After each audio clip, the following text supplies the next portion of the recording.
Defense critic Joyce Murray joins me now from Ottawa with her take on this. Joyce, thanks for your time today, and I want to ask you, lay it out for us here in layman's terms, why Julian Fantino needs to go. Well, firstly, Todd, the Prime Minister and Mr. Fantino are not taking seriously our country's sacred obligation to veterans. I mean, that's fundamental. And so how that's expressed is that they have been clawing back, deliberately lapsing money from the Veterans Affairs budget, over $1 billion since 2006. And in the meantime, not providing the proper services that the veterans need. And there's a lot of examples of that, like the closing of the 9 service centers, or like the waits of up to 8 months. 1 out of every 4 veterans have to wait 8 months to get support, get mental health support for their needs, sometimes PTSD, other issues, and that's not right. What do you think is the biggest problem facing the Department of Veterans Affairs right now?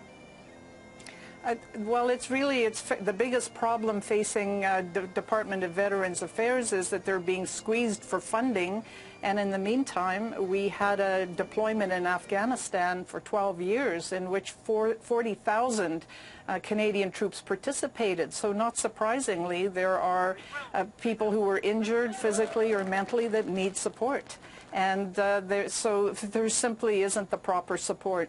I think the problem facing the minister is that he has lost all credibility with veterans, and I think the recent example of that was just unbelievable was when he came out announcing $200 million in funding 2 days before the Auditor General's report that was severely critical, so to try and I guess to undermine the effect of the report. And then it turned out that his announcement of this funding being for 6 years, well, actually most of it was going to roll out over 50 years. So there is simply no credibility left.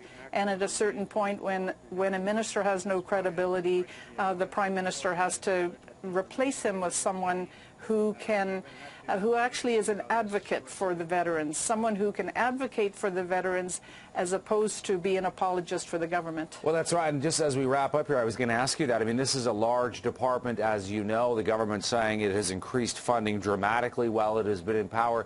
How much of this responsibility, in your mind anyway, lies directly with Minister Fantino?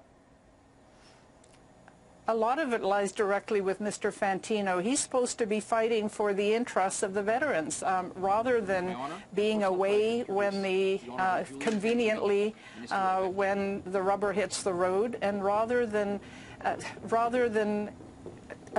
spouting a laundry list of this or that they've done, when the reality is that they've cut 1,000 civil servants that were providing the services. I mean, these are real. The service offices, which, by the way, the Liberals would reopen, were an important place where relationships were established with civil servants that could help these wounded veterans. So they've made so many mistakes, but rather than saying that was a mistake, or I apologize for saying 6 years when it's 50 years, he's started to just attack the people in the opposition who are raising these questions, and he has no credibility left.